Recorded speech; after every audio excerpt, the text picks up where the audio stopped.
again, I think we've all been focused clearly on COVID-19 and the problems with that, but we forget that there were, as you point out, this trade spat going on previous to that, and clearly ongoing sort of China-US tensions, which this will accelerate.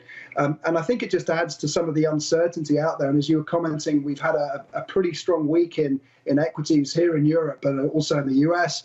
And actually, we're at now our year-end target on the stock 600. We're at 340, which is pretty much exactly where we closed last night. So in the near term, we actually don't see that much upside to European equities, because we do see some of these political challenges and just broadly slower exit rates maybe from the lockdowns, which I think will be a problem for equity markets. Nick, we can't underestimate the impact of uncertainty, can we? Coming into COVID-19, investors were hoping that companies would make those decisions to reinvest again as they were getting more certainty around that phase 1 trade deal being inked.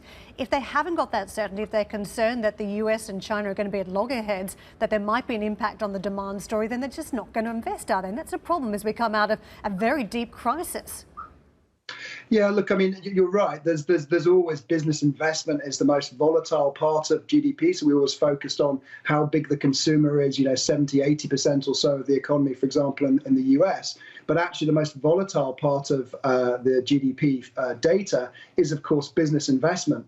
And you're right. Companies need to see an outlook where they have confidence that they can actually put investment long-term plans to play and expect to get some decent returns, because they'll hope that there will be demand for those products and businesses they generate. But in this time, it's very hard to see investment picking up. So I suspect that will definitely lag behind as we exit in Q3, Q4.